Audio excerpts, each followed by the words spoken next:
Welcome to the Stronger Than Steel podcast with your host, Austin Davidson and John Keir, talking Steelers all the time.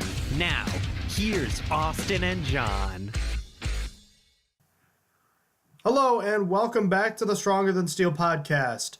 My name is John Keir, and joining me as always is my co-host, Austin Davidson. Heyo. It's Season 3, Episode 45. The Pittsburgh Steelers bye week has wrapped up, and Week 8 against the Cleveland Browns is just around the corner. But before we get to that, we figured now would be a good time, as we did last year during the Steelers bye week, to kind of take a look at the way the Steelers have performed up until this point, kind of a mid-season in review. Last year, it was actually perfect. The Steelers took their bye week after playing 8 games, so we actually got to split it up perfectly into first and second half. This year is going to be a little different. The Steelers have only played 6 games, and they have 10 more left, but we're not really going to get another chance to do something like this, so we figured now would be a good chance to get this one done. So I guess we have a smaller sample size, but obviously nobody saw a tie coming for the Steelers, but at 3-2-1, only 3 wins out of their first 6 going into the bye. They're still in first place, though. First place in the AFC North by virtue of the Bengals, Ravens, and Browns all losing. I guess, what are your thoughts on the team to this point in the season, and I guess kind of how they stacked up to your expectations? I mean, to recap, I think both of us saw them winning more than 3 games to start the season. I think it's safe to say expectations were pretty high. Yeah, I'm a little disappointed in terms of what our expectations were. I mean, the 2 teams that lost to have turned out to be better than last year, I would say. Still, though, dropping to the Ravens, even with an improved squad, sucks because the Steelers should still be better. The Chiefs game I am not too mad about because they look like they're a legit Super Bowl contender. But the Browns game is still unacceptable in my mind. The game should be a win, and the Steelers should have been 4-2. However, the Steelers are trending upwards. They're better on defense, having played 2 pretty solid outings in the past 2 weeks, or their past 2 games, rather. It isn't going to be easy going forward, though. This was supposed to be the easier half of the 2. In the next half, it's supposed to be Patriots, Saints, more divisional matchups, and it's going to be rough going forward. But how do you feel about the team so far? How did they stack up with your expectations? Well, like you said, the Steelers were pretty disappointing, especially in the first 4 games. The opening tie against the Browns, like you said, was just terrible, just not very good. Even you think about it, it was kind of similar to last year's game, where if it wasn't for Antonio Brown going off in the opener, the Steelers wouldn't have won. Well, this was not a very impressive game in some respects. The Steelers absolutely had many chances to win that game. They moved the ball, but turned it over 6 times. You don't deserve to win games when you turn the ball over that often. They were very lucky that they were able to tie the Browns there. And actually, you could have an argument they should have won because of the Boswell missed field goal in overtime, but still, a tie to the Tyrod Taylor-led Browns. That wasn't good. The loss against the Chiefs actually looks almost better and better by the week, which is kind of strange because the Steelers only lost by 5 points to what looks like maybe the best team in the AFC at home, which is still not great, but they played them pretty tough. The Monday night victory against the Buccaneers was not overly impressive considering the way the second half of that game went. But some teams start slow, and I think that's the case with the Steelers here. I certainly was concerned when the Steelers were 1-2-1, but they seem to have turned it around at least a little bit, and they've gotten better the last few weeks. The only unfortunate thing, as Austin mentioned, this was supposed to be the easy part of the season. It's going to be a difficult schedule the rest of the way, but regardless, this team is very much alive, and being in first place is a very nice thing to say after all the turmoil that they've gone through to this point. And with them trending upwards, it's a good sign going forward, obviously. All right, so let's look at we're going to try to take a look at every player, as many players possible that makes sense. So, for instance, we typically go through and grade performances for position groups after every game. This time we're going to try to go through as many players as possible, and obviously we can't grade all 53 active players on the team because some of them haven't played, some of them barely played, and some of them have been injured. So For instance, with quarterback, which is where we're going to start, obviously, Ben Roethlisberger is one of two to receive snaps this year. Mason Rudolph has not had any snaps.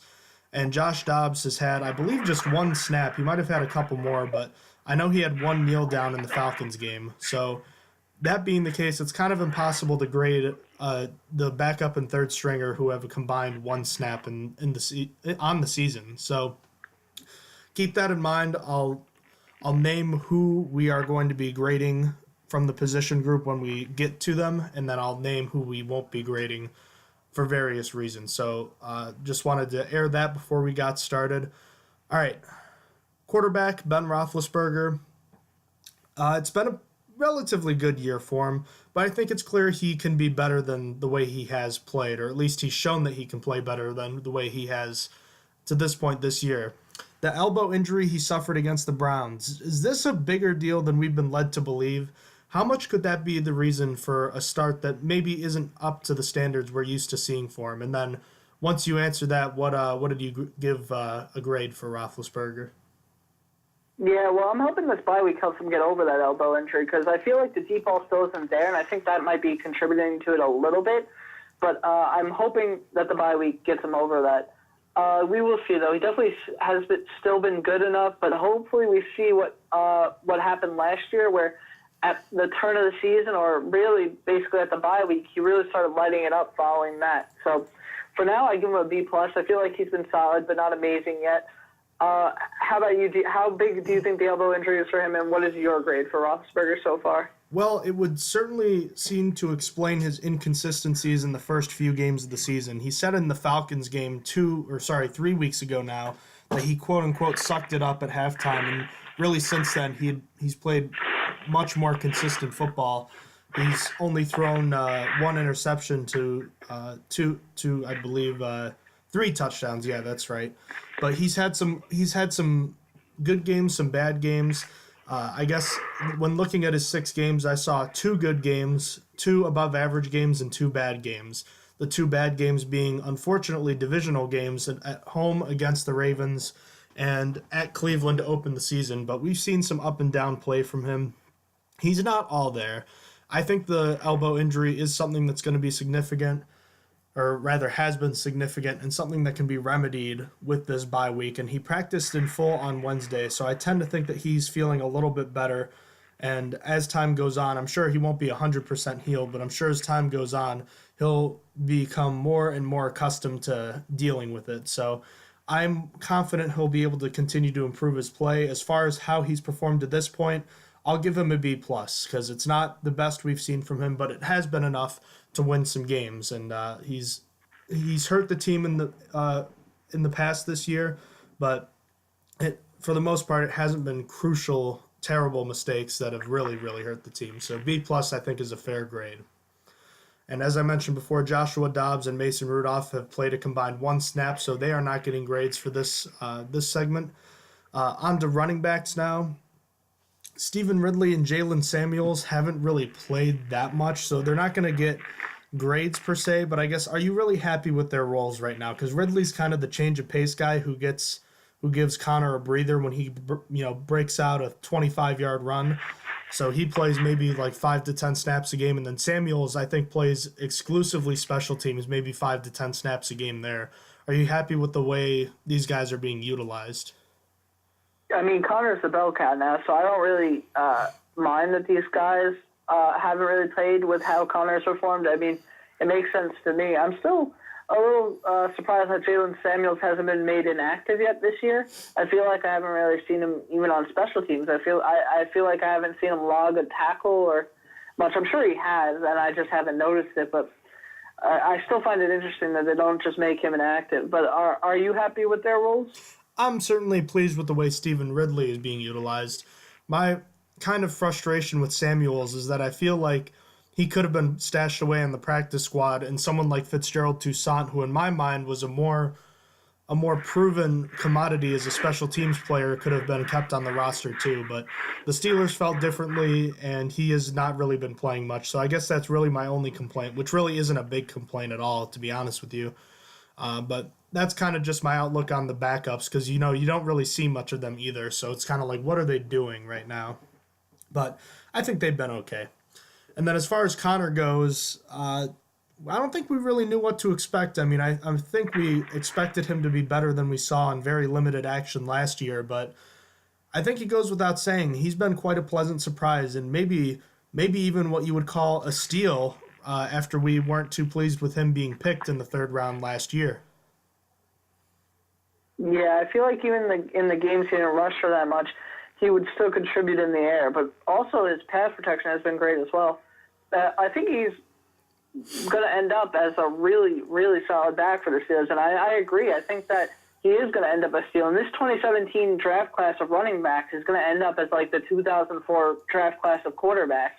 This is probably one of the best running back classes you'll ever see. You're never going to see another one like this in my mind, with Kareem Hunt, Leonard Fournette, James Conner, Christian McCaffrey, Corey Clement as an undrafted free agent, Tariq Cohen coming out of it. This has just been an insane draft class. I'm sure I'm forgetting one or two or probably four, because there's a lot from this class that were actually good. Aaron Jones is another one.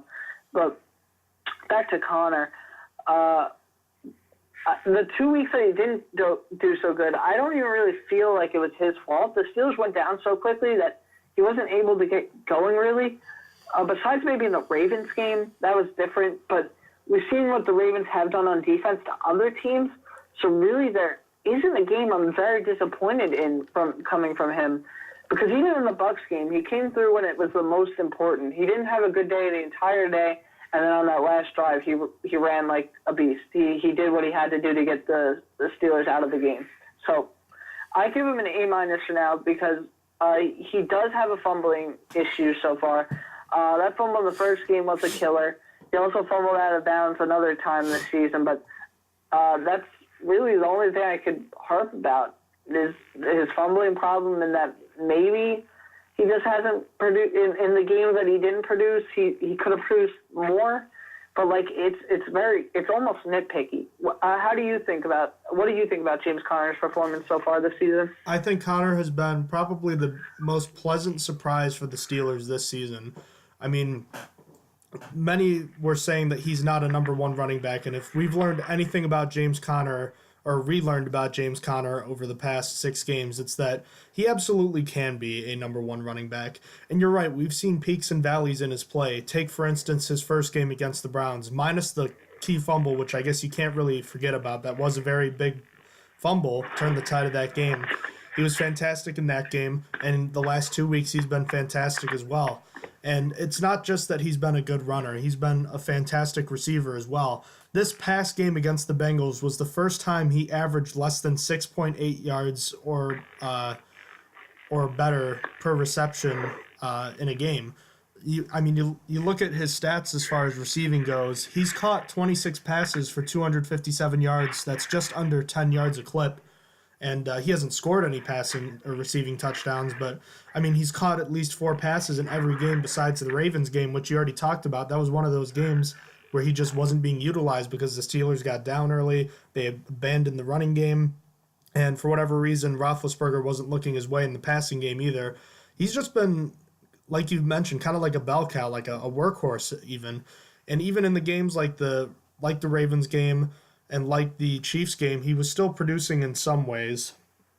And I feel like some of the biggest problems, at least early on offense, had to do with the fact that the Steelers were almost abandoning the ground game. And I think Connor's he's been a nice change of pace from Bell as far as the patient style to hitting the hole. Not that one is necessarily better than the other. I think they both have their place. But I think Connor has been a very pleasant surprise, and this has less to do with Bell and more to do just with the execution at the goal line. But he has 7 touchdowns this year. He's on pace, as a matter of fact, for I think like 16 or 17 rushing touchdowns this year, which would be a Steelers record. And I mean, he's pacing nearly, I think, a little over 1,700 scrimmage yards, which is just insane. When we were talking about a guy that we weren't sure was ever going to be a starting running back. That's Pro Bowl level material. So I think James Conner has been excellent.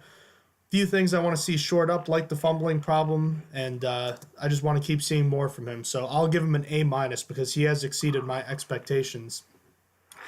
Two guys who have not received grades for this segment are Le'Veon Bell. Obviously, he is not reported to the team yet.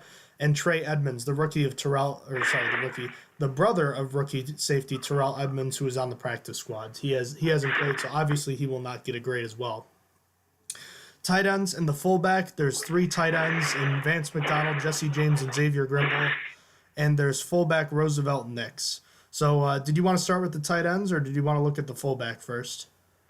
Let's just knock out fullback right now. I'll just go ahead and talk about it because it's going to be short. When Roosevelt Nix is in there, he does great things. He's also been a huge contributor on special teams, obviously blocking that punt against the Falcons. So I'm going to give him an A. I really like when he's on the field. I was begging for Randy to put him on the field that one game, and then he just got in front of Connor and let Connor get touchdowns and helped him out there. I love Nix Hill. I give him an A. Well, what do you give him for a grade?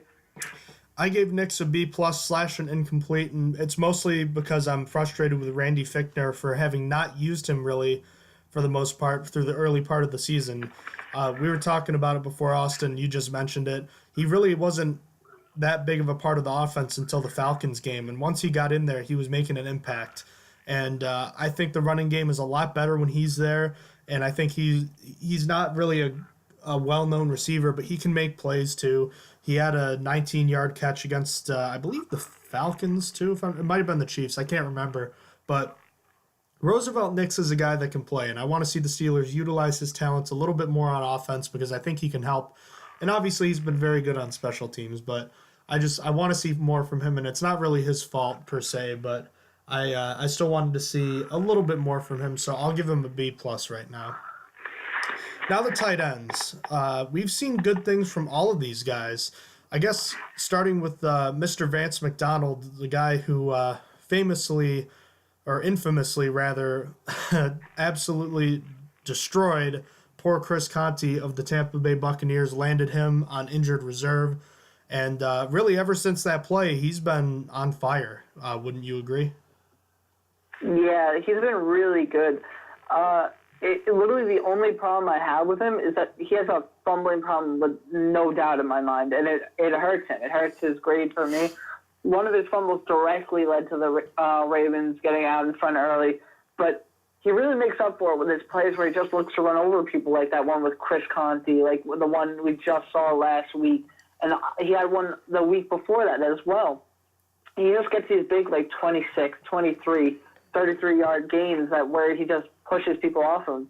And he's also been contributing a lot in terms of catches. So I'm going to give him an A- despite his fumbling problem. But this problem directly hurt the Steelers against the Ravens. So keep in mind that Vance McDonald wasn't really a part of the team. Really, he wasn't really involved in the offense until that stiff arm play. I mean, he caught one nice pass earlier in the game before that, and he caught 3 passes for 26 yards against the Chiefs the week before, but he missed the season opener, and really ever since then, he's been playing at a pretty darn good level. He's 13th in the NFL in receiving yards amongst tight ends, but he's second in the NFL. He's second in that statistic when it goes from yards to yards after catch. He's been so difficult to bring down, and he might be the most punishing receiver / tight end I've seen after the catch ever. Maybe just a step below Rob Gronkowski, but I don't remember Gronkowski doing stuff like this on a weekly basis. I mean, we've seen Gronkowski do that so many times over the course of his career, but I've never seen him do it on a game-by-game basis, and that's something we've seen from McDonald. It's like every week, it's like, what's he going to do this time? We've seen it almost every game since the Chris Conte play against the Buccaneers. So, I mean, he's been fantastic, and he's been a good blocker. But as you mentioned, the fumbles have been a huge problem for him, and that's something you want to see taken care of pretty quick because that's not something that can continue. And I need to double-check this, Austin, because I could be wrong, but I thought I read something on McDonald saying that he has caught every one of his targets this year. Is that correct, I wonder? No, that's not right. I don't think so. I think he literally missed his first one this past game. I think he got targeted 6 times and only came out with 5, if I remember correctly. But otherwise, it would have been correct, I believe. He has caught 20 of 24. So he missed one this week. He missed one last week, or I guess almost 2 weeks ago, and then he missed another one several weeks ago against the Falcons, and then he missed 2 against the Chiefs in his first game. So since that first game, there are 2 passes he hasn't caught. That's pretty dang good, especially considering that he was a guy that was considered to be having a drops problem. Remember how long it took for him to catch his first pass last year? It took him until week 5 or 6. Was it week 5? I think it was week 6. It was week 6, yes. So very impressive, absolutely. But the fumbling, as you mentioned, that brings it down a notch. So A- for me. Jesse James, he has stood out in his own way, though. He's not as physical as McDonald, even though he's 3 inches taller. James is a different breed of tight end than McDonald, but it's certainly not bad to have him around, as we've seen. We've seen career games from him, too. What do you think about Jesse James this year?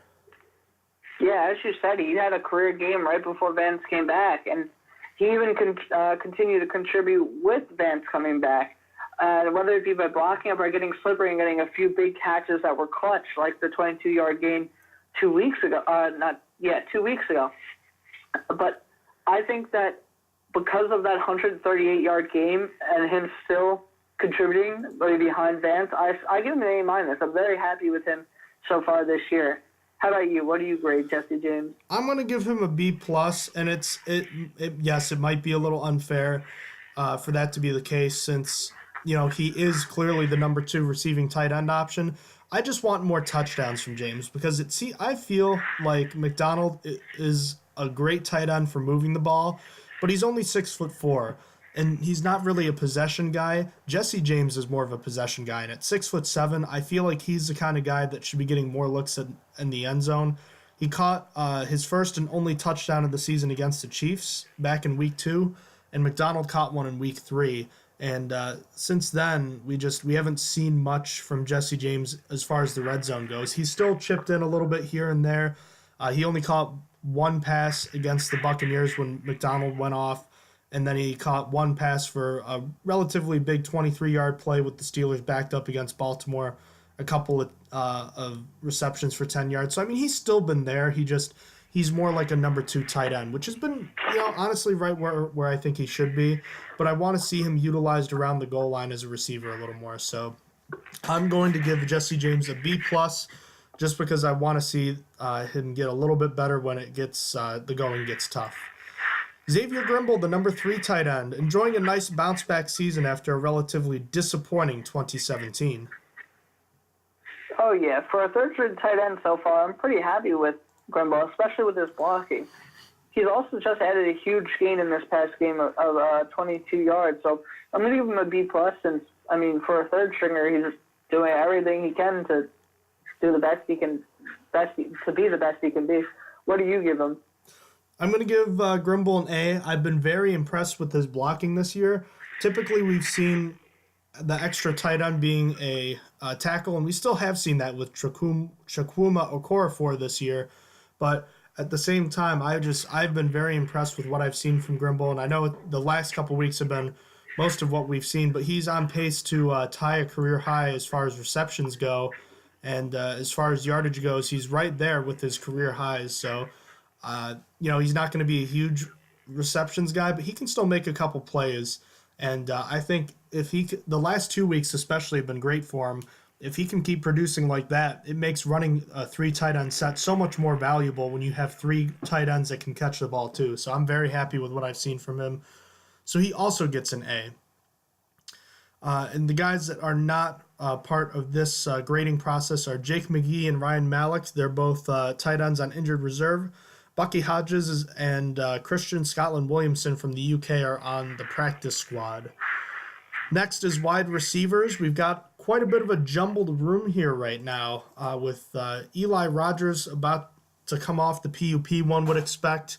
So I guess I have 2 questions. First, will James Washington emerge in the second half? And then after that, what's going to happen with Eli Rogers?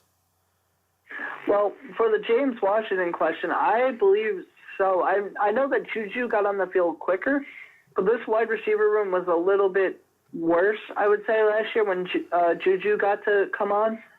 I feel like Washington is going to be used more. This isn't even on Washington. It's really more on coaching because Washington hasn't really gotten the chance. He's getting very limited snaps, and the snaps he does get, he's either running a go route or I think it's called a hitch. It's when you run forward and just kind of turn around. I can't remember what the real name for it is. That's right. But he's not really being asked to run a lot of complex routes, and I think I remember doing that in his draft pre-draft analysis that he wasn't asked to run a lot of complex routes. So it might be on him, but I'm not really sure if it's on him or just the coach is holding him out so he can keep learning and keep getting better. Going back to the original question, though, I do think he emerges. I think going forward, he is going to emerge. As for Eli Rogers, the other question, what happens with him? This one confuses me. I don't actually – I want to say he comes back on the roster. I mean, ideally, Justin Hunter gets cut and Eli Rogers gets added to the roster. And bada bing, bada boom, you have a better receiver right off the bat. But, he is, eligible right now, and the Steelers are not doing anything about it because they don't want to rush him back on. But, if he's healthy, why not? You know what? With Justin Hunter, I think Ben likes Justin Hunter. I think that's why they keep him around. And I don't really get it because I don't get their. I think we both don't get their obsession with Justin Hunter. I think we could. I would easily say at least that Eli Rogers is a way better receiver, and I'd rather have him on the roster. But they might not even keep him on the roster this year, which would be kind of sad because I feel like they brought him back. He could have played anywhere else this year now. He could have been a Chief. He could have had a really good time on the Chiefs. Or he could have been miserable on the Raiders because he also visited the Raiders too. So, I mean, I don't know. I want to say he's getting back. He's going to get back on the roster this year and not going to stay on PUP forever, but I don't really know. What do you think about James Washington emerging? And then also, what do you think happens with Eli Rogers? Now, I'm going to start with Rogers. Let me ask you, do you know at what point he has to come off PUP? Because I think he does, otherwise he reverts to IR. I'm going to go find it because I read it last week. I think while we were podcasting, or right before we were podcasting, I was looking it up, all the IR stuff. I believe it's week 8. I believe if he is not off of PUP by week 8, he just goes to IR. So that would be this week then? After week 8. Okay, so they have before week 9. So they have basically until 4:00 on Tuesday, probably. Yeah. Okay, so that'll be very interesting. I'm surprised we haven't seen more about that, but I guess with Rodgers, it's tough because, like you said, Roethlisberger likes Justin Hunter. You know why Roethlisberger likes him? It's because Roethlisberger wants Plaxico Burress. He wants the guy that was Plaxico Burress when he was a rookie. That 6'5" speed demon, the guy that comes down with every pass that's thrown to him. He wants that kind of guy. He wants a guy kind of like the modern day Julio Jones, for instance. And Justin Hunter's not talented enough like that, but he's tall like that. He's fast. It's reasonable to assume that he might make plays similar to one like Plaxico Burress, at least in his mind. But I think it's quite clear Hunter is not that kind of guy. And if I had a choice, I would swap him out for Rodgers. But the one problem is that we haven't seen a lot from Eli Rogers in the past calendar year plus. In fact, there was a time last year when he was getting deactivated in several games. After that fumble against the Bears in week 3, we didn't see him for 3 or 4 weeks, and then he was an afterthought. And he actually played his best game of the year against the Jaguars, but he still averaged less than 10 yards a catch and tore his ACL. I don't know. I mean, what should realistic expectations be for Rodgers? Because I wouldn't have high expectations, to be honest with you. Oh, no, I wouldn't have high expectations either. I would just think he would be a rotational back. I would still think that Ryan Switzer and James Washington are still going to out-snap him for the most part. But also back to the PUP thing, I was wrong. The actual rules are that a player cannot practice for the first 6 weeks. We already knew that. They're allowed to start coming back week 7, and then as soon as they are able to practice, a team gets 21 days to make a decision whether to elevate them to the 53-man roster, release or waive the player, or do nothing and keep them on PUP. But that would basically end their year if to keep them at PUP at that point. But so basically they have 3 weeks from whenever he starts practicing, and Steelers can maximize how long they don't have to put him on the roster by not having him practice for several weeks. And that's probably why they're not rushing him back. They're like, okay, well, we don't really need you right now, so to speak. So, like, maybe if there's an injury, we'll start having practice, and you'll come back to the roster immediately. Because they have once they tell him, like, okay, you're good to practice, they have 21 days. That starts the clock. That starts the clock. All right. So basically, they're just easing him into it, saying, we're not going to give you the go until you're 100%, basically. Yep. They don't want to make that. They don't want to waste the roster spot yet, or until they know he's going to be able to contribute and be healthy. Very interesting.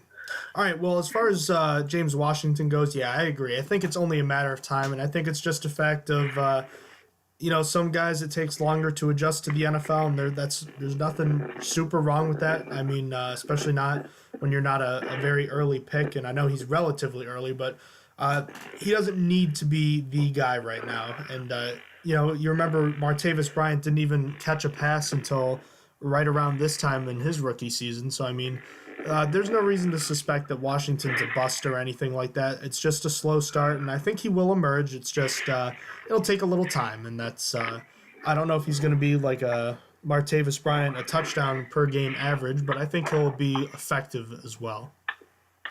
All right, so let's start with the grades. Let's go right with Antonio Brown first. Kind of a strange year for him. Yeah, I'm not mad at his performance so far. He's still putting up pretty big numbers, but not AB numbers besides in the touchdown department. Blame it on Roethlisberger not being great on the deep ball, or blame it on all the different options Ben has this year, but I'm not willing to give Antonio Brown an A just yet. I think he's trending upwards, though, but for now, I'm going to give him a B+. I feel happy with how he's doing, but comparatively to what I expected, it's not where I would have wanted it or expected it to be. So I'm going to give it a B+ for now. What do you give him? I'm going to give him an A- just because I think the last 2 weeks have really helped with him. His quote-unquote Wi-Fi connection with Ben Roethlisberger has really helped the last 2 weeks, and it's put his season numbers more in line with what we're used to seeing over the course of a season. He's not quite there yet, but he's getting close. One place where he has been excelling is touchdowns, and he has 6 on 40 receptions, which is pretty good. He's on pace for 16 this year, which would also be a Steelers record. He finally started hitting on some of those big plays the last 2 weeks, and I want to see some more of those going forward. But I think it could just simply be a matter of Ben Roethlisberger having more consistent options in McDonald, Smith-Schuster, and Connor to go to when he needs to. He doesn't need to force it to AB like he has in the past. I think that's part of it. I don't think that's the only reason, but I think it's part of it. So I still think Brown has been pretty good for the most part. Not AB great. It's true his best years may be behind him, but I still think he's been very good. So I'll give him an A-. Juju Smith-Schuster, on the other hand, has been wildly successful despite many reports of his demise coming preseason, which I still don't understand. Oh, yeah, he has been huge. If you told me Smith-Schuster would have more yards and receptions than Antonio Brown without an injury and also lead the league in red zone targets among all NFL wide receivers, I don't think I would believe you. While Smith-Schuster has room for improvement, he has done very well so far.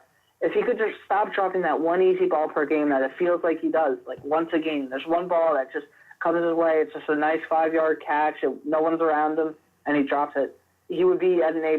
But for now, I have him in an A. It was really rough, though. I wanted to give him an A+, and I was really getting nitpicky when I was like, why do I not give him an A+? But what do you give Smith-Schuster? I think that's quite a fair grade, Austin. I think A+s are only very deserving of certain people that have absolutely exceeded expectations and have very few flaws in their game. And Smith-Schuster just misses that cut because he has two problems at this moment, and granted, one of them might not necessarily be his own issue, but he only has 2 touchdowns on the year. That's not bad per se, but he's only on pace to score 5 this year, which would be 2 less than he scored last year. And I think it's quite clear he's a better receiver now than he was last year. But that's one thing I want to see improved, especially with all those red zone targets, maybe get into the end zone a couple more times. And yes, you could definitely make the argument he should have had another touchdown last week, depending on whether or not you thought he was in or there was possession of the ball. But in either case, there's that, and then there's that weird double clutching occasional drop that Austin was talking about. It's like once a game, there's just one pass that he like just loses concentration, or he just misjudges it and it falls incomplete. It's very bizarre, but if he can correct that, he's been probably, I think, absolutely the Steelers' most consistent skill position player this year. He's been fantastic, and when Antonio Brown and Ben Roethlisberger were going through their struggles earlier in the year, Smith-Schuster was an absolute rock. Excuse me. And outside of the Falcons game, where he only had 34 yards, he's been fantastic. He had no less than 60 yards in any game besides that. And even in the Falcons game, he still scored a touchdown. So it's not like even when he's had an off day, he hasn't been producing either. So very happy with Smith-Schuster, so I gave him an A. On to James Washington. We just talked about him. Not really too great thus far, but I don't think our expectations were through the roof for him either. At least they shouldn't have been. Well, for how he's performed, I feel like blaming the coaches more for for what he's done, because realistically, it's not that he's not producing. It's that he's seeing very limited snaps every game. I'll repeat it again. But there must be a reason that the coaches aren't letting him get that many snaps and expand his route tree. So I'm going to give him a C+ right now. What do you give him? I'll give him a C just because I did expect a little more, and it was rather unfair. But, that being said, it's not the end of the world. I mean, I apologize. I am sick, but I don't feel like Washington has been a failure or anything. He's just a work in progress, and I think he'll continue to get better. But these are the growing pains you so often hear of as a rookie. So I'll give him a C. Ryan Switzer has made a nice transition to the Steelers from the Oakland Raiders in the preseason. He's been quite an acquisition, wouldn't you say? Oh, yeah. He's been really solid as a punt and kick returner, apart from last game. And has actually contributed a little bit on offense, so I give him a B+. What do you give Ryan Switzer for the year so far? I'm going to give him an A- just because I feel like he's been such an important part of the special teams unit this year. Even though he has made a couple of bad mistakes at times, it hasn't killed the Steelers either. And he's been a surprise addition on offense where he's seen time in the slot and even in the backfield too. He's been a welcome addition for sure, so I give him an A-. All right, Justin Hunter, a guy we just talked about. We haven't seen a whole lot from him. Just one catch for 6 yards. I have a feeling I know where you're going with this, but how are you feeling about Justin Hunter? F. Please cut this man. I don't really have much else to say. There's no reason that he really shouldn't be on an NFL roster right now. He's not a good wide receiver. He does good in the preseason. He does good in practice and training camp. But that doesn't transition to the field. And I think that he should be cut mid-season in my mind, but he needs to get out at some point this season. If he doesn't leave after this season and then returns somehow, I'm going to be so salty. What do you give Justin Hunter for a grade? I said F, by the way. I don't know if I remembered to say that. I echo your sentiments exactly, and for that, I will also give him an F. Eli Rogers on the PUP, Darius Hayward-Bay, who was injured and missed some time, Trey Griffey on the practice squad, and Tevin Jones also on the practice squad received incomplete grades. On to the offensive line. When are these guys going to give up another sack? They haven't for 3 weeks now, but I guess for real, is this the best pass protecting unit we've ever seen? I don't know about that. I actually feel like last year's was better because they're just starting to trend upwards. We'll see if they have another good performance this week it may be, but I feel like a lot of these guys are just having career years though. Besides David DeCastro, everyone else is basically having a career year. I think David DeCastro's career year was last year, if I'm being honest. But starting with Alejandro Villanueva, I feel like he's almost been like a surprise. Like, what do you think about Villanueva this year? What grade do you give him? I gave him an A. I think he's been absolutely fantastic, and I harped on him a bit in the first recap podcast of the Browns game. But to be honest with you, I think that was a little unfair, and I know we talked a little bit about that. Outside of a couple plays, he really kept Myles Garrett in check, which, was unfortunate because those couple plays were big, but I don't really feel like it was necessarily Villanueva's fault. I think he's been a surprise, a real nice surprise this year in the fact that he's been rock solid for the most part. And that's kind of strange because we're used to him getting off to slow starts. So the fact that we've seen him play much more like we're used to seeing him, at least in the second half of the season early, it gives me hope that he's going to be at least more consistent, maybe not, perhaps even better than what we're used to seeing. So I gave him an A. What about you? I feel like he's been really solid, and the one game that people hold against him is that Cleveland game you were talking about, but I still feel like he didn't do so bad, so I'm going to give him a B+. The only reason I don't give him an A is he is still playing for 2 sacks on the year so far, and he leads the linemen in penalties with 3, so I'm going to give him a B+ for that. But moving along the line, moving to the right one, Ramon Foster, what do you give him for a grade? I gave him an A-. I feel like he's been really solid as well. Now, I probably have his grade a little too high, considering he really struggled early on. He was coming back from that injury that he suffered in training camp, and he wasn't all that impressive, but he still made some really nice plays the last few weeks, and I feel like he's come back in a big way recently, so I gave him an A. Yeah, Foster's done great. I feel like his run blocking still lacks a little bit. In my opinion, not bad, but not great either. Steelers have 4 rushes of 10-plus yards on the left side, which is tied for 29th in the league. Conversely, if you look on the other side, they have 10 10-plus yard runs, which is actually tied for 4th in the league. So I'm going to give him a B+ for now. I feel like he is still having a great year, though, regardless. I think he could still pick it up. And as a pass protector, he's still been doing pretty good these past few weeks. So I give him a B+. Moving on to the center, Maurkice Pouncey. Pouncey, a lot of people called him past his prime going into this year. He was starting to come downward. What do you give him a grade so far for this year?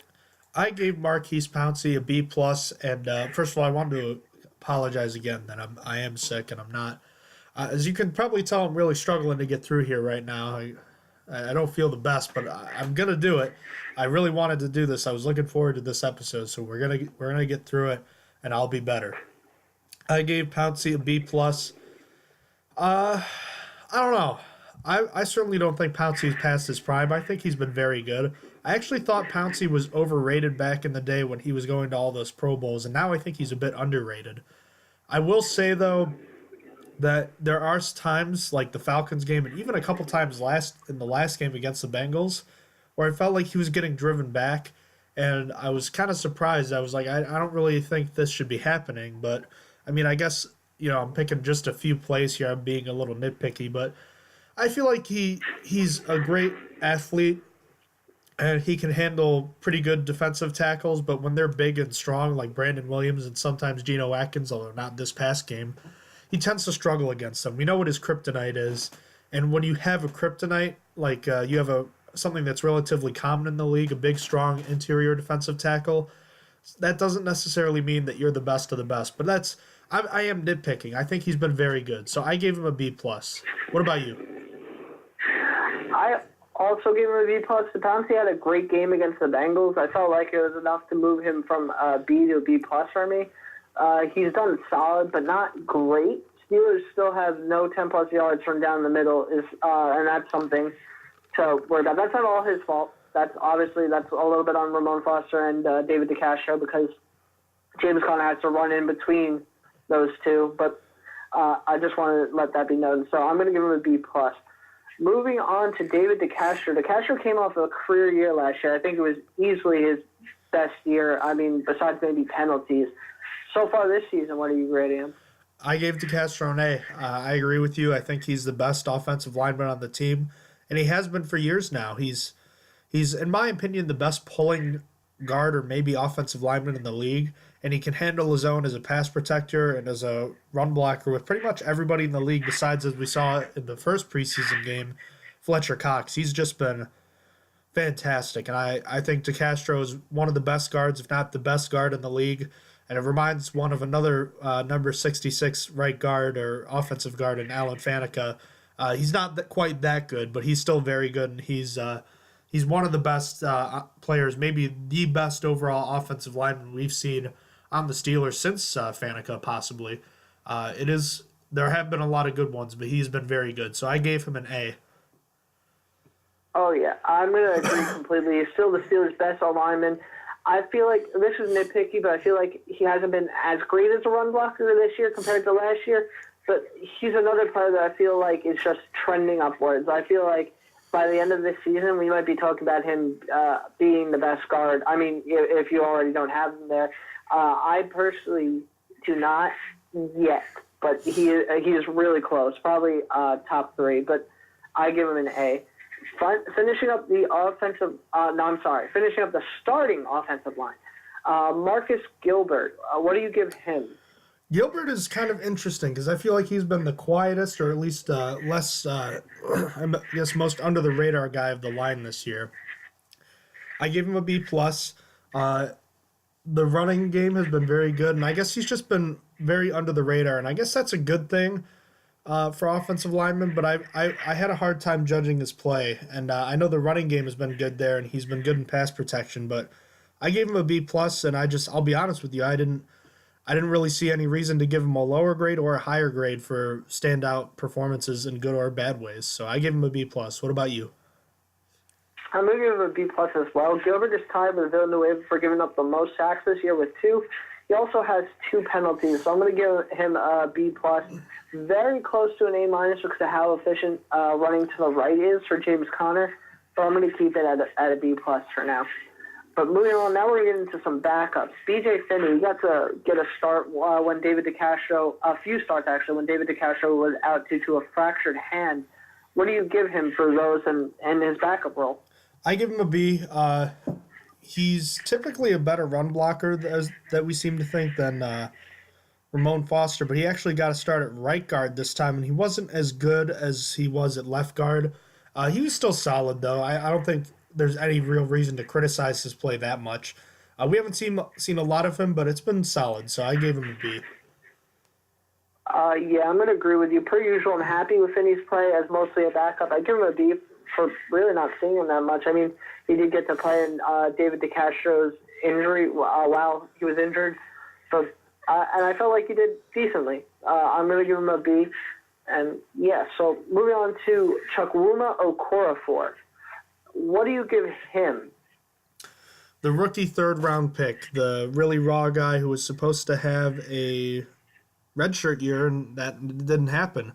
I gave him a B. I was kind of disappointed that Matt Filer started over him against the Buccaneers, although I did understand it after the injury to, I believe, Marcus Gilbert. But, I mean, all things considered, I feel like he's been pretty solid in what we've seen from him this year. He's been the extra tight end on the line at times, and he's done a good job. And as long as you're exposing him little by little there, that's okay. That's not a bad thing. So I've been pleased with his play. So I gave him a B. I give him a B plus. I feel like Okorafor has touched the field a lot more than I expected this season. That's why I'm going to give him a B plus because he hasn't even looked bad out there. He's been used mostly as an extra blocker, reporting in as a tight end for James Conner. He hasn't really been used for pass blocking, but I feel like I've been happy with how he's done blocking for James Conner. So I'm going to give him a B plus. And as for O-lineman we're going to look at, Matt Filer is the last. And he got a start earlier this year. How do you feel about him this season? Matt Filer got a B minus for me. He only had really one game, as you mentioned, against the Buccaneers, that one start. He was okay. He wasn't great, but he wasn't awful either. He did give up a sack, though, or had a bad pressure given up that led to a sack. So I gave Filer a B minus. I mean, he's a solid guy, but it's clear he's got the least upside of any of these guys that we've talked about already. Oh, yeah. He didn't do amazing in that start this year, but it's definitely a formidable backup. So for now, I'm going to give him a B as well. The other linemen that we did not look at were Zach Banner, because he's been inactive all year, Joseph Cheek, because he's been on IR, and Gerald Hawkins, because he's been on IR. So we're actually going to move to the defensive side of the ball now. And we're going to do something a little bit interesting for the defensive line. We've been giving every position just a grade. This time, we're going to, with just the defensive line, we're going to rank our concern level 1 to 10, 1 being not concerned and 10 being absolutely stricken with worry that something needs to happen, someone needs to be replaced or something like that while we do defensive line. So, we're going to start with Cameron Hayward. How concerned are you with him, and also what grade do you have for him so far? My concern level with Cam Hayward is a 5 out of 10. Essentially, what we've seen from Hayward is we haven't seen awful play from him like we've seen from the other linemen before, maybe with the exception of this past week, but we haven't seen him flashing as much as we did last year. Now, he hasn't been as disruptive, and he made note of it too. This guy was supposed to be the rock, the best defensive player on the team this year. And again, he hasn't been awful, but he's not the guy that we have expected him to be the last few years. And he has 2.5 sacks. He's pacing 8 this year and 3 forced fumbles, which is not bad for, an interior defensive lineman. But it's just the consistency I'm worried about. But I know Hayward has been a fantastic defensive player for years for this team.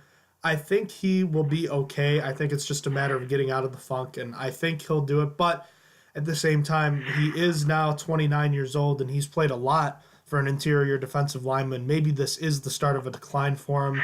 So I am a little concerned. So I gave him a scale of 5 out of 10 there. And mind you, we're just doing this for the defensive line starters because they're the guys that are out there the most. So a 5 for Hayward and a grade of C+ because he has fallen short of expectations a bit this year. What about you? Well, I haven't really seen much from Hayward, if I'm being honest with you, and that worries me.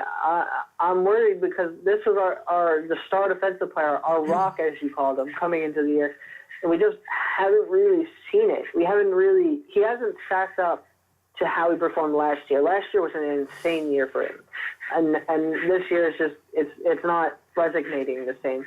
So in terms of his grade, I'm going to give him a C.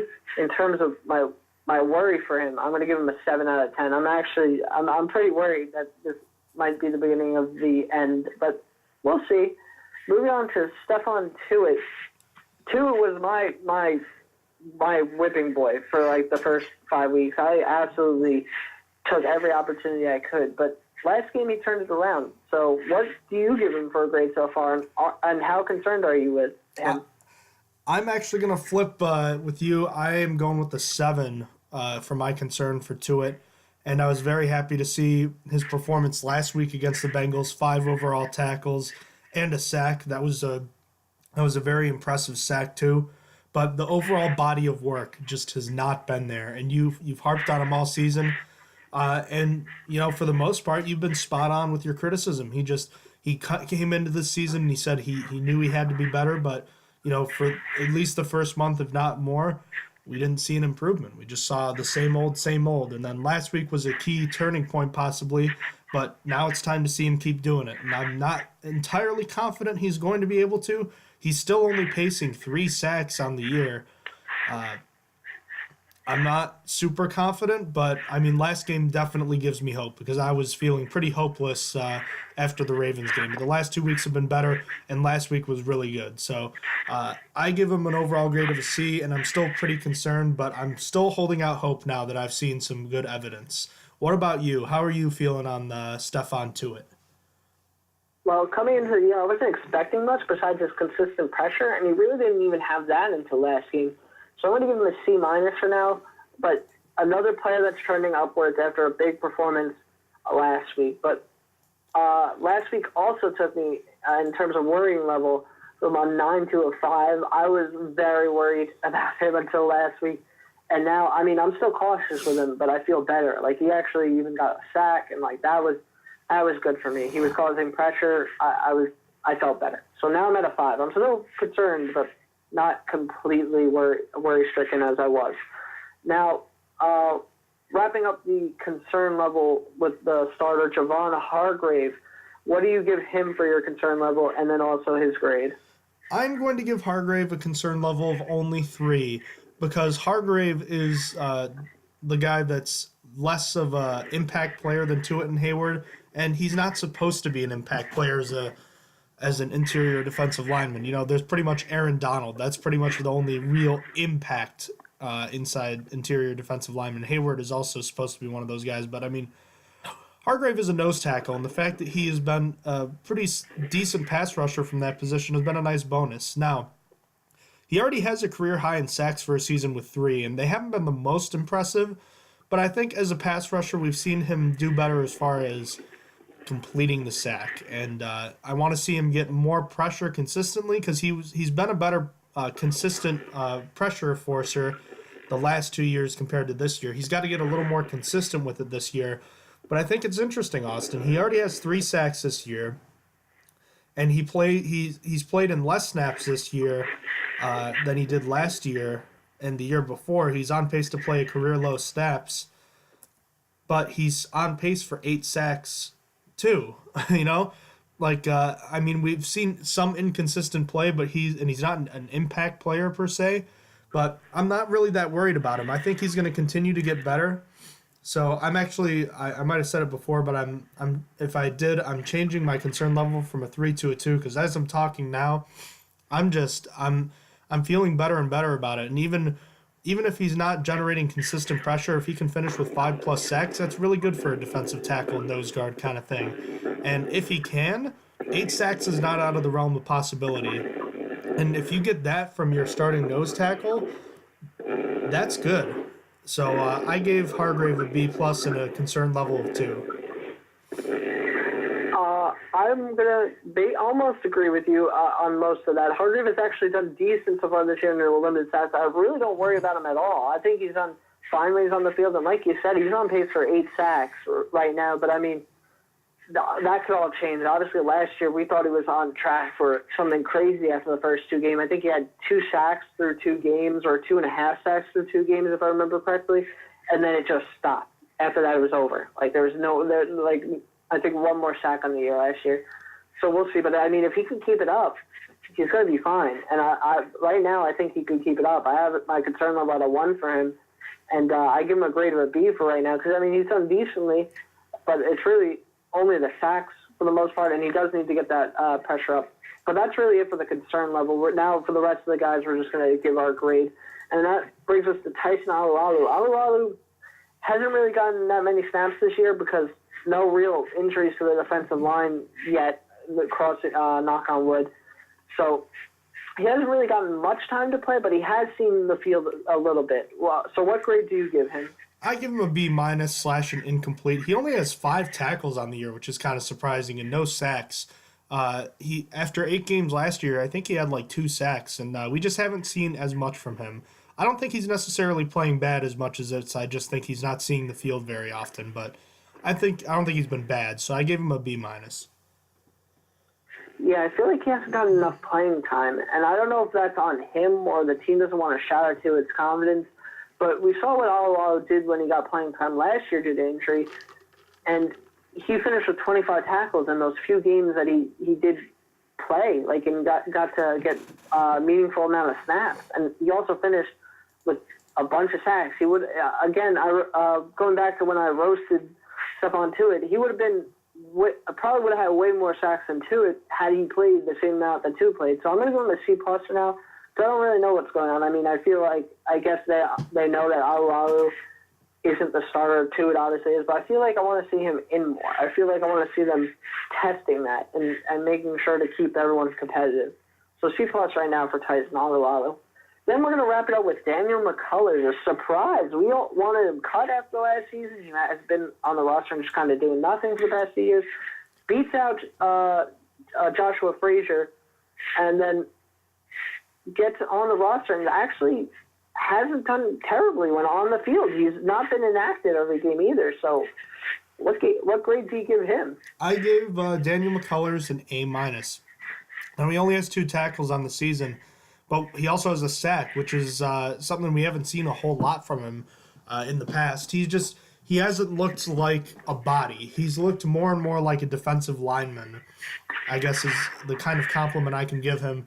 He looks like a guy that can be disruptive at times, and yeah, he shouldn't be starting, but he proved that he does belong on an NFL roster with what he did this preseason, and up to this point this year, he's been very solid. So I've liked what I've seen from him, so I gave him an A-. Yeah, he's been on the field and gotten a sack and forced Ryan Fitzpatrick's errant pass that Bud Dupree returned for a pick 6. The fact that he made it on the field and wasn't a problem would have earned me a B+ right off the bat. But because he's been on the field and been the opposite of a problem, I'm giving him an A+ for his position. Like,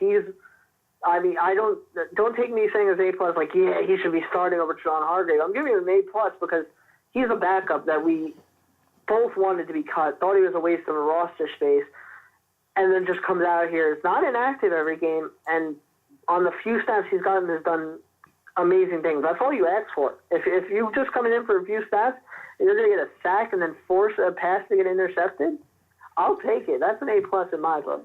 But the guys that we have incomplete grades for are L.T. Walton. He's been mostly inactive this year, and LeVon Hooks, who's on the practice squad. But that brings us to the outside linebackers. Quite a bit of inconsistency coming from this group. We'll start with T.J. Watt, obviously having 2 big performances against the Browns the first time and the Falcons, getting 3 sacks in each, but no sacks in between. It's almost strange. So what grade do you give him? I try to average out his grades against the Browns and Falcons versus the rest of his games. So it's like an A+ versus a C, like a C-. So I met in the middle with a B. He had 2 like elite/legendary type performances against the Browns and Falcons, 3 sacks in each of them, a blocked field goal against the Browns. He's been a wrecking ball in those games, but then in the other games he just disappears. It's very strange. I don't think I've ever seen anything like that before. It'd be like the equivalent of I guess that's almost like what Ryan Fitzpatrick's career is like as a quarterback, where he throws for 400 yards and 4 touchdowns, and then the next week he throws 3 picks. I guess that's the best way I could describe it. I have no idea. It's very bizarre. And I think he'll be better. I think he'll get more consistent. We've seen that he can be dynamic, and I think he'll continue to be so a little more consistently.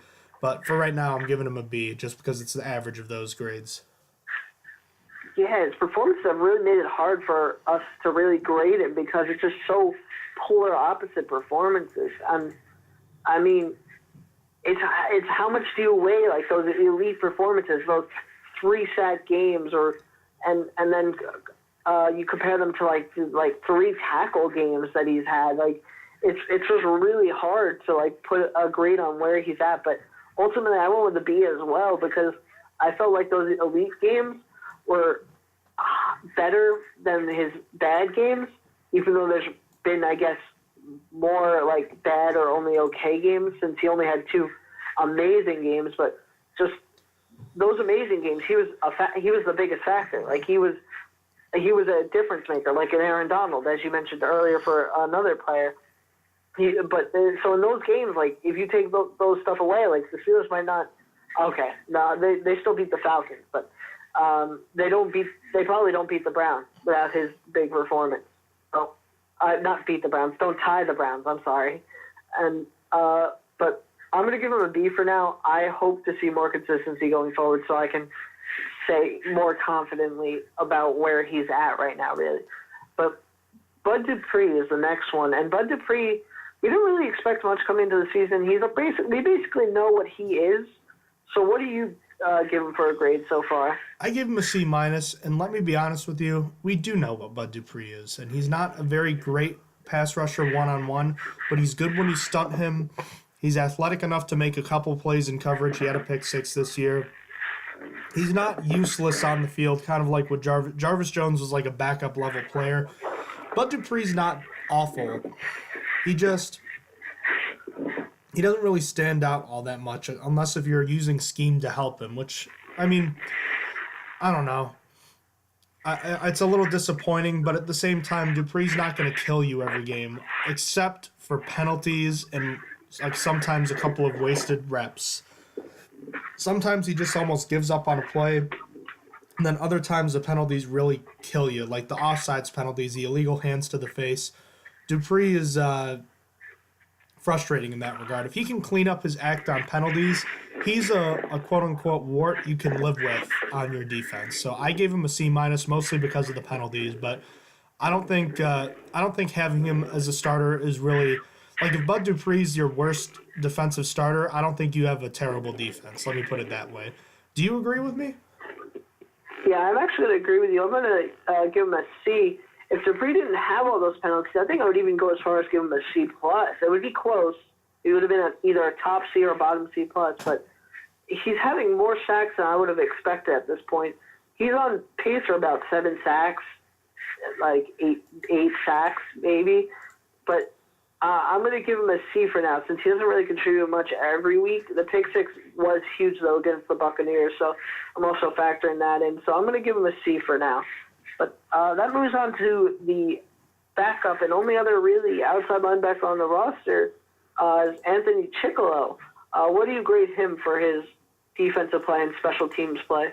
I'm giving Anthony Chickillo a B. He's not really much of an impact player, as we know, on defense. He only has 6.5 career sacks. One of them did come this year, though. It was an important sack against the Bucs. It's mostly a special teams grade.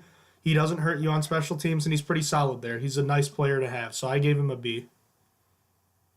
I'm going to give him a B-. I don't really have much to say. I think he's done decently in the backup role, but I feel like I need to see a little bit more from him to come to a better conclusion. Right now, I have him at a B-. And again, mostly, like you, is mostly because of the special teams. Have been a pretty decent special teamer. As for incomplete linebackers, we have Ola Sunkenmiadani, who is on IR, Keith Kelsey, who's also on IR, Keon Adams, who's on the practice squad, and Farrington Huguenin, also on the practice squad. So now let's go to inside linebackers. I'm going to start with John Bostic here.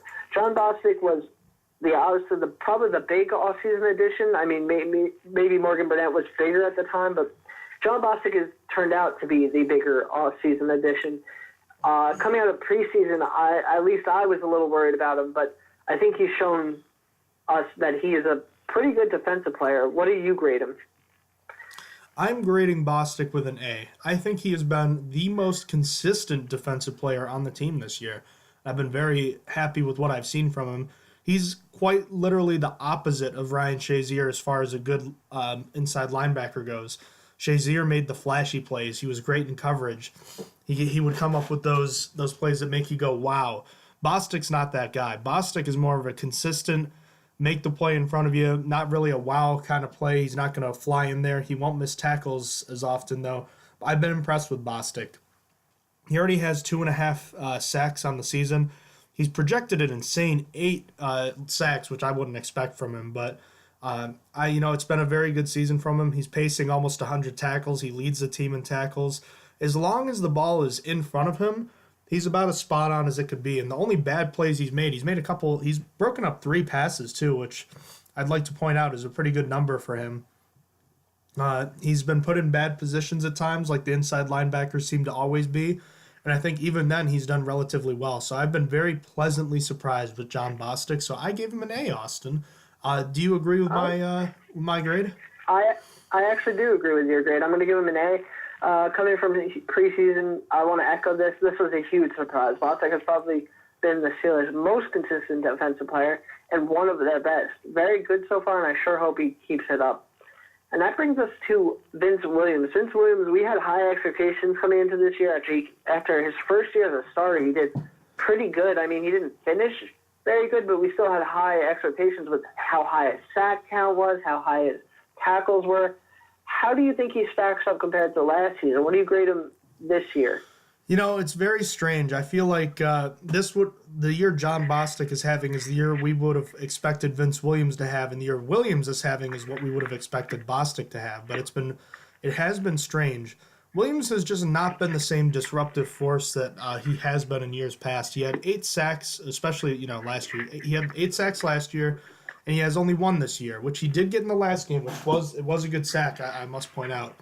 But he only has 1 tackle for a loss. He just hasn't been as consistent in the against the ground, the rushing attack, or rushing the passer. He just this past game was a huge step in the right direction, like Stephon Tuitt. But at the same time, I need to see more from him, especially when he got that big contract this year or this offseason. I want to see more from him, so I gave him a C+. Not enough right now. Yeah, if not for his last game, I probably would have given him a C-, if I'm being honest with you, as he wasn't really doing much of anything compared to my expectations. But for now, I give him a C+, but he needs to get better. This bye week, hopefully, was a good time for him to get fully healthy. I mean, he was not even on the injury report for last game, coming back from his hamstring injury. But hopefully this week of rest will get him better. Just that's that. Moving on to LJ Fort. Fort, I don't think we really knew what to think coming into this season because the Steelers opted to take Sean Spence off the market just to have him start in front of LJ Fort, who was on the roster for the entire year, and this was late in the year. So I feel like most people assume just LJ Fort wasn't ready or he's going to be a liability. LJ Fort gets to make his first start 2 weeks ago in the week of Vince Williams' injury and blows it up. So what grade do you give him? He's almost he's interesting. He's strange because you only really have 1 game sample size and then his special teams. So what do you grade him? I gave him an A-. I think he was very good in that 1 game. And that 1 game proved to me that signing Sean Spence was a colossal mistake because Spence certainly did his part to make it look like that was a bad signing. But, man, Fort has played well this year, especially on special teams. And, it's just a question of what if with LJ Fort, if he would have been able to get a chance last season. But that's in the past, and this year he has played well. Again, in very limited action. He only has 11 tackles, but I thought he was very good, and I want to see more of him, to be honest with you. If the Steelers ever get a rotation going, I wouldn't mind seeing him in some sub-packages, but that's just me. What about you? Yeah, in 1 game, LJ Fort went off. He's also been a very good special teamer. I was actually close to an A+ factoring in his special teams ability, but I'm going to give him an A for now. Gets an A, and I'm hoping to see him mix in a little bit more going forward into the season. I don't really know how. Maybe you just make a special design play to get him on the field, and like with an extra linebacker. I don't know, but I feel like LJ Fort should get a few more snaps somehow, some way. I don't know. I wouldn't take out Vince Williams for him. I mean, maybe for a few snaps if Vince Williams is tired, but I want Fort to be sprinkled in. Now, moving on to another backup inside linebacker, Tyler Matakevich. We haven't really seen much from him. He got to play a lot 2 weeks ago with LJ Fort, and then also he's just been another special teams guy. So what do you grade him for the year? I'm going to give him a B. He's been good on special teams, as he typically is. But what was kind of surprising was how he didn't really miss a beat when Vince Williams missed the game, too. Him and LJ Fort played well. I felt like Matakevich was not the liability we were used to seeing with him on defense. So I was pleasantly surprised there. So I'll give him a B for his overall performance this year. He's been, I wouldn't say a rock per se, but he's been what you expected and maybe a little more on defense. So I give him a B. I'm going to agree with you. I feel like he's been a very good special teamer, and he had a good game when Vince was out behind Fort. But other than that, he's just been okay. I give him a B for that. But that wraps up inside linebackers. The ones that we didn't get to is Matthew Thomas. He just hasn't had enough snaps like at least I've been hoping. And then Ryan Shazier, who's on the physically unable to participate list. Going to cornerbacks. This group is okay, but everyone is looking at the one spot where it's Artie Burns, Cody Sensabaugh, and Cameron Sutton. The other two are fine, but starting with Artie Burns, I think we could say You know what? Let's just get into the grade. Tell me what you grade Artie Burns. Big old F. I don't feel good about doing this because I don't like harping on a dude like this hard because everyone's down on him. I just saw something on Twitter where the DBs were doing something tonight, and they posted something about it on social media, and the top Twitter response to it was, "You should leave Artie Burns there." And while it's it is funny at the same time. I'm like, man, how would I feel if like I were sucking out there and then I'd see that? That'd make me feel horrible. And I know Burns is in a tough spot right now. He's running out of time.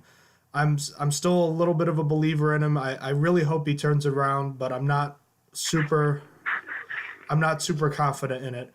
But we have seen good things from him in the past. It's not like he hasn't played good with a good technique at times, but like you said, Austin, he just panics sometimes. When he panics, it's all bets are off. It's just like, oh man, he's going to give up the big play or he's going to take a penalty. It's just, I really hope this bye week was dedicated for Tom Bradley and even Keith Butler to rebuilding his confidence, getting him in on there. And like I said last week, just get him in there on some plays the next few weeks where you can build up his confidence on plays where he doesn't have to defend, crucial downs. Get him in there on certain plays. So, I don't know. It's been bad. But I gave him an F, but I'm still hoping he can turn it around. What about you? I gave him a D-. Artie Burns has been terrible this year. There's no denying it, but there's one saving grace, and that was that he played decently against the Falcons. So instead of giving him an F, I'm going to keep it at a D- for now, but it is very, very close. And just to echo what you said, I think being Steelers fans, we want every Steeler to succeed. And then for me, I wanted Artie Burns. Coming out of college, like I saw his tape, and I was like, oh my God, he's getting worked by wide receivers. But once I heard his story, I was like, oh wow, like I don't know if you guys don't know what Artie Burns as a person, like his story as a character. He basically raised his brother and worked while going to college, and brought him up and kept him fed and stuff, and he took care of his brothers and stuff. So you want a guy like this to succeed and make a lot of money in his career, so he could keep supporting his family and stuff. He's just been doing this since he was a youngin. But when it comes down to just job efficiency, he's just not been good. He does the panicking thing. He does the penalty thing where once he knows he's getting beat, he starts to just, or when he doesn't know what's happening, he just starts grabbing and stuff. I want him to succeed really badly. Being a Steelers fan and just a fan of his story, but it's not working out right now. Artie Burns needs to turn it around and change something up. So for now, D-. Complete other story though, doing a 180. Joe Hayden, he's been the Steelers' best cornerback, I think I could say pretty confidently. What do you grade him? I gave Hayden a B+. He's been very good. There are a few plays that I, especially in the Ravens game, where I felt like he could have played the ball better or, could have played certain plays better. But he has definitely been the best cornerback this year. He had that great game against Julio Jones and the Falcons. He wasn't as good against A.J. Green, but he's a guy you can throw out there and you can say he's going to win some battles. And that's something that's really important, especially considering how the other side of the field has gone for the Steelers. So, at the end of the day, I wasn't able to give him an A grade, but I think a B+ is a well-deserved one for Joe Hayden. So that's what I gave him. Well, shutting down Julio for most of the game was big for me. It really weighed heavily on my grade. Also seeing the defense without him really put in perspective for me how I felt like he was contributing for this team. Even if he had stone hands this past game against the Bengals, I'm going to give him an A- for how he's performed so far. I've been very happy with Joe Hayden, and he is either the Steelers' best defensive player or second best. It's between him and John Bostic so far this year. It's easily between those two. But moving on to Mike Hilton, he's another guy that when he wasn't playing, the Steelers missed. What do you grade him? I gave Mike Hilton a B+. Now, I want to point out that this might not necessarily be his fault because he has struggled with some injuries this year. He hasn't been quite as disruptive as he was last year, but that's not to say he hasn't been making plays. We both know Mike Hilton makes plays. Mike Hilton makes plays. Mike Hilton makes plays. That's what he's all about. And he doesn't have any sacks on the year, but he has 4 pass breakups and an interception, and he's still very effective on those blitzes, last week being an aberration. He still makes plays, and he's still always around the football, and he's one of the most reliable guys, besides Joe Hayden, the most reliable guy in the secondary, and he's a nice player to have around. It's really an asset to have him as a nickel back blitzer. Very few teams have something like that, so I gave him a B+ with some struggles this year due to injury compared to last year. I think one of the biggest takeaways that I have from what you just said is him being an asset. He's a key asset to the Steelers. I do want to see him get a sack again some point this year, but honestly, he's just very good at breaking up passes. He's also really good against the run for a cornerback. So for now, I'm going to give him the B+. But like we saw what it was like without him. It was kind of miserable. He's another difference maker that the Steelers have on defense. So I'm going to give him a B+ for this year. Now we're going to go on to Cody Sensabaugh. Cody Sensabaugh might be the third starter going forward with Joe Hayden and Mike Hilton. What do you grade him so far this year? Sensabaugh gets a B- for me, mostly because I had low expectations for him. I did not think he should have made the roster going into this season, and as it turns out, with the weak options the Steelers have had opposite Joe Hayden, he's probably been the most consistent guy as a defensive back or a cornerback opposite him. He hasn't been great, but you know what? He's a definition of a stopgap solution. He's not going to give up the big play as often as Artie Burns, I guess, which is really all I can say, which isn't much, but I mean, he has been at least acceptable at times. So I'll give him a B- because he's outperformed my expectations, but you aren't winning a Super Bowl with him as your starting cornerback, plain and simple. So B-.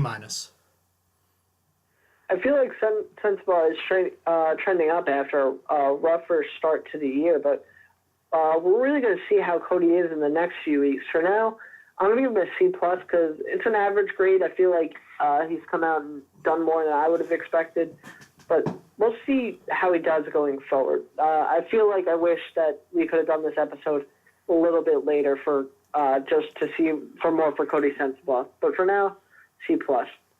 That takes us to our last cornerback we're looking at, Cameron Sutton. And Cameron Sutton sort of surprised us in a bad way. Cameron Sutton last year at one point looked like he could challenge Artie Burns for a starting spot, and now he seems to be behind Cody Sensabaugh. He seems to be behind Artie Burns right now is technically the starter.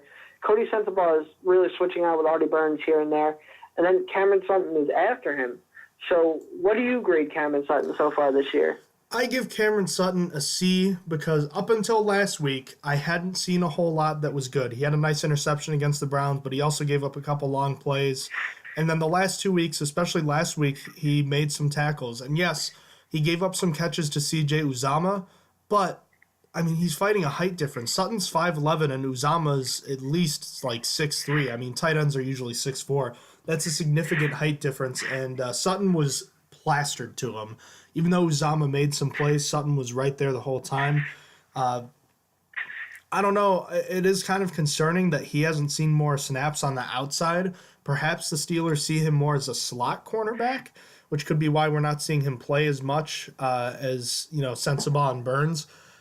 Maybe they like having him in there as a dime back opposite Hilton, because if you got two strong extra cornerbacks like them, that's a good thing. But, I mean, at the same time, I really want to see Sutton get another shot because the coaches love him, and he might need to be the guy if it looks like Burns can't get it back in gear, and obviously Sensabaugh is not a long-term answer.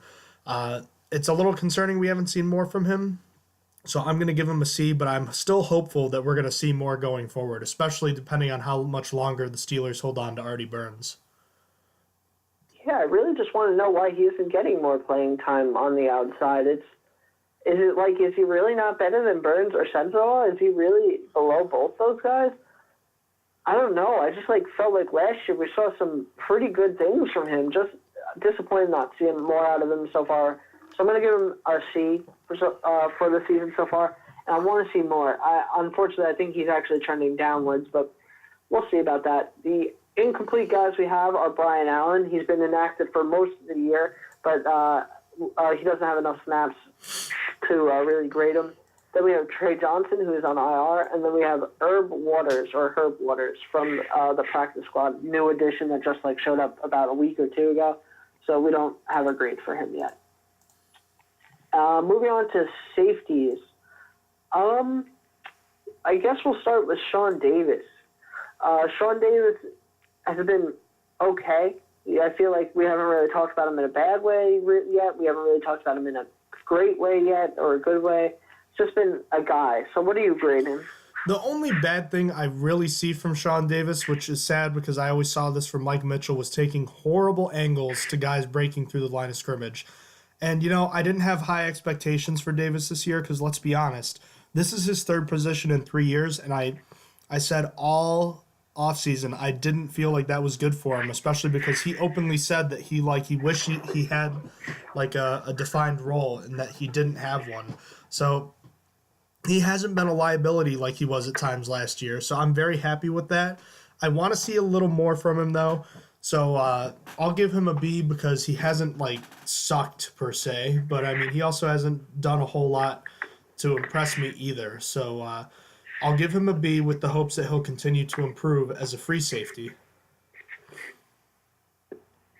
I'm going to also give him a B. He's been one of the few, consistent players on defense so far this year. He hasn't been great, but he's been available, and he's done decently. So I'm going to give him a B so far. I want to see some more good things out of him, but if he just continues to do what he's doing, I'd be okay with that too. He's at a B for me right now. Now let's move on to rookie Terrell Edmunds. Terrell Edmunds has gotten a lot, and I mean a lot of snaps. I think you actually shared the tweet with me that he has played the second most snaps of anyone in the NFL to this point. Not every position, everything. Only behind the Ravens center. Only the Ravens center has played more snaps than Terrell Edmunds. And that's absurd. But because of Morgan Burnett's injury, he's had to be the guy. He's had to be the starter because they don't really have anyone else. Jordan Dangerfield is really it. Matt Burr got hurt, so he's been the only guy. So what do you grade him? I am going to give Terrell Edmunds a B+. And let me say that my original expectations for him this year was he was going to be a strong safety, which is where they intended him to be, and he would occasionally be a guy that would play in the middle of the field on passing downs. He's not gotten a chance to do that. As you mentioned, Burnett, in his injury, has forced Edmunds to do a lot more than someone like Troy Polamalu did in his first season. Polamalu was a hot mess his first year. Edmunds, at times, has looked like that himself. But, and it's true, he's not playing as well as guys like Jesse Bates, Derwin James, or Justin Reed. But I think Edmunds has been pretty solid this year on the whole when you consider the fact that he has not only played strong safety, but he's also played free safety, which the coaches said themselves they didn't want him doing this year. And yet here they are doing exactly that, throwing him back there. So of course he's going to struggle, especially when he's, younger than I am. He's 21 years old. Dude is, having struggles, making plays at times. And I don't think that should be that unexpected considering that he was considered quote unquote a reach pick. I think he's been pretty solid, all things considered. You mean he's playing the second most snaps of anyone in the NFL? That's not his fault. That's the fault of the coaching staff. They should have someone else out there or something. I know that there's no one else, quote unquote, but is it really that good of an idea to have Edmunds out there for all those snaps? Of course he's going to get burned a few times. I think he's done relatively well. And yes, he's not as much of an impact player as some of those other safeties, but I think he's been pretty solid. And he absolutely has been trending up the right direction the last few weeks. I think all this playing time, I must say, though, it might make him reach his ceiling a lot faster, and that could make him a better player sooner. So there are positives from it. The growing pains, like I mentioned, are there, but it's going to happen when you have a guy that was probably drafted a little earlier than he should have been. I think on the whole, he's been pretty solid, and I've been happy with it. So I gave him a B+, Austin. I'm going to give him a B minus. Those absurd amount of snaps really played into it. I was shocked to find out that he in the NFL has played the most, and that's unfortunate. That's literally putting out the rookie out there to just do his best. I mean, it's not. How do I put this that it's the right way? A rookie shouldn't be put out there that many snaps this early in the season. Like, a rookie is supposed to be worked in. I mean, the NFL's changing, and I guess it's an old-fashioned idea to say, I want a guy to sit and develop. That's now we're moving towards the second round where, all right, the second rounder is going to be a contributor, but it's going to be like 4 weeks into the season, like we saw with Juju and hopefully we see with James Washington. But I still don't like the idea of throwing out such a late first rounder out there to play so much. And to be honest, up until last week, I was very unhappy with his play. I was like, well, not up until last week, maybe the past 2 weeks. I wasn't happy with it. I thought that he wasn't doing good. I thought he was struggling, and that's because of I don't think he was ready, and that the Steelers were making him play free safety and strong safety basically at the same time when he was only supposed to be a strong safety. So I'm going to ultimately give him a B minus because I think he's trending upwards. But for now, I'm going to keep him at a B minus for the beginning of the season, but because he was really ineffective at the beginning of the season, in my opinion. I thought he wasn't getting involved. I thought he was just not looking that great in coverage. But now I'm going to give him a B minus for now, and I hope that he keeps getting better. I think it was unfair what happened to him, that he had to be basically thrown right into the starting role and basically left out there he was set up for failure, is what I'm trying to say. But before we go to really anyone else, Morgan Burnett only played 2 games. He only was featured in 2 games so far this season. He really didn't even do much either. He got 2 tackles against the Browns. One was solo, the other was assisted. And he got 6 tackles against Kansas City. And then he's been hurt ever since. I mean, this was coming off a preseason where he got injured too. So basically, I'm not really asking for your grade. I'm going to ask you for what you think of the signing at this point right now. How do you feel about Morgan Burnett going forward? Oh, man. The acquisition itself would be a failing grade, but it's not necessarily Burnett's fault that he's injured, It's really unfortunate. This guy was supposed to be the mentor to, Terrell Edmonds. He was supposed to be the guy to run up and down the field with tight ends, and we haven't seen that yet. Maybe that's why the inside linebackers are stuck doing it. It really sucks, and I'm hoping this is the week he comes back, but it doesn't look good. Yeah, everything would have... It seems like the Steelers made a mistake, but everything looks good in retrospect. Obviously, he was ready for games 1 and 2, and then he re-injured himself. But he was supposedly before, like the day of roster cutdowns, he was going to be the guy that went on IR to bring Matt Burr back, and then it ended up being Ola Adaney. And now in retrospect, it looks like with Ola Adaney being ready to go, and Morgan Burnett having basically missed almost 8 weeks, that's a bit of a stretch. He's missed 4 in total. But, we don't even know if he's going to be ready for this week. I feel like Morgan Burnett should have been the guy on IR, and right now, Ola Adaney should be back and playing a special teams role and trying to get onto the field as a pass rusher. I guess that's just nitpicky, but yeah. But moving on, back to the other safeties that we're going to actually give grades. Matt Burr, he's on IR right now, but I feel like he's played enough snaps on both special teams and on defense to actually give him a grade. So what do you grade him? I gave Burr a D+ just because he was an absolute liability on defense. And on special teams, I felt like he was okay, but he got a couple penalties, and he wasn't as, dynamic isn't the right word. He wasn't as impactful as I hoped he would be, so I gave him a D+. Him being on the field on defense was an absolute liability for the Steelers when he did play. He looked so bad out there, and also I felt like in a short time, he wasn't the great special teamer the Steelers thought they got. So I'm going to give him a D-. I was very close to a failing grade because I just thought back to the game where he got hurt, and I remembered him playing, and it was just like he was terrible out there. Maybe if he hadn't gotten hurt and played more snaps, I would have felt better about him. But unfortunately for me, he left off on a D-. But that wraps up safeties for us. The incompletes are Jordan Dangerfield. We felt like he didn't get enough snaps, or we didn't really feel like we saw enough from him. Malik Golden, who's on IR, and Marcus Allen, who's been inactive every single game. So that wraps up safeties. Now we're going to move on to specialists. Specialists have been inconsistent at best. We don't really... The specialists just haven't really been all too good altogether. So starting with Chris Boswell, what grade do you give him so far this year? Ooh. Man, oh man. Chris Boswell's had quite a roller coaster season. I'm giving him a C-. He's already missed more total kicks this year than he did all of last season. It's not good. The one saving grace I will say is that I think on 5 of his 6 misses, he's either hit the goalpost or he's been just like a foot or two off it, which means he's close. And I know close doesn't count, but I don't think it's like Boswell is shanking kicks left and right.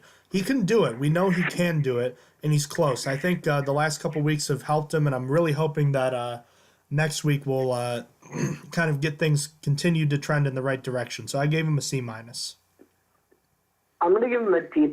He's missed way too many kicks this year, and getting some short field goals last week didn't fix it for me. If he had a long game winner this past week, maybe I would rank him higher. I still think I would have him at a D+, but maybe it would have moved into the C- for me, but I'm keeping him at a D+ for now. I'm not going to be fixing his grade until I see him make like a 40-yard field goal, which isn't even like super long, but like all the kicks he's been making have been super short, like all under 40 almost.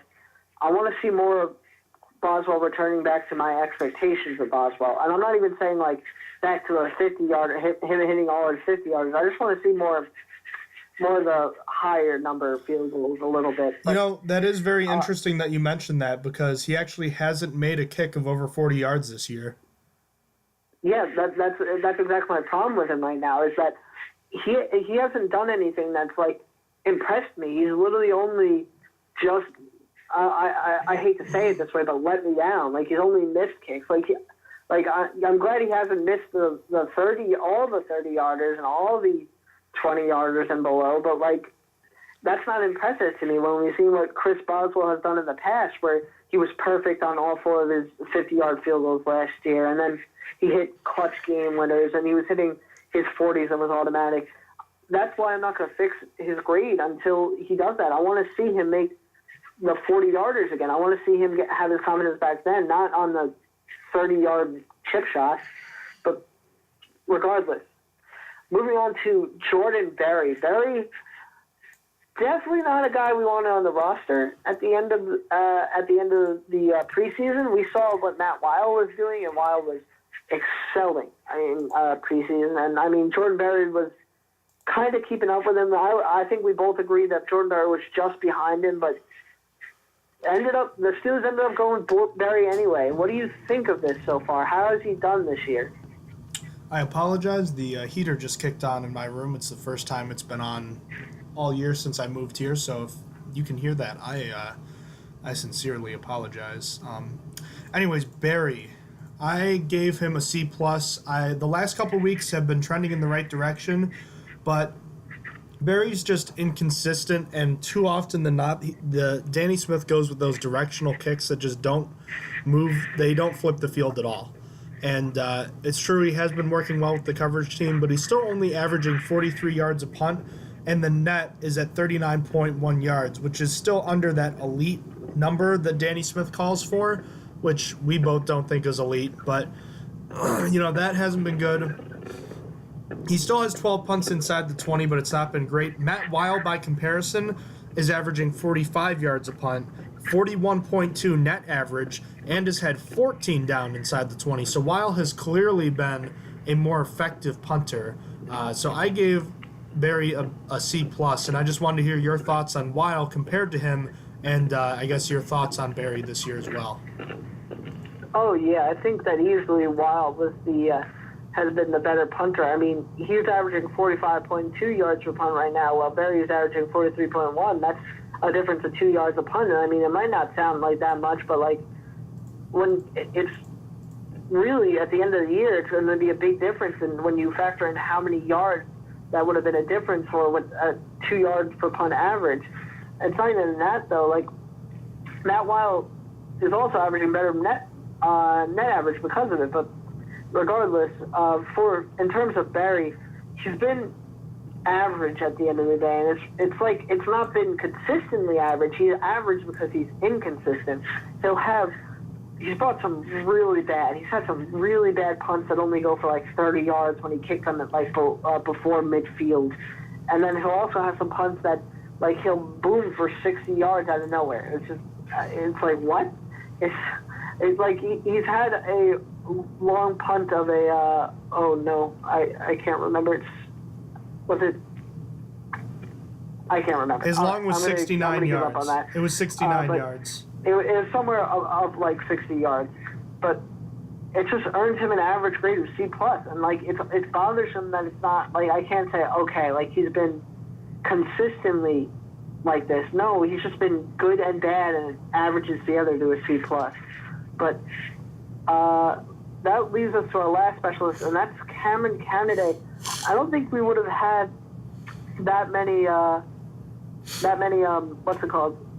many things to say about him if it weren't for last week, at least not for me.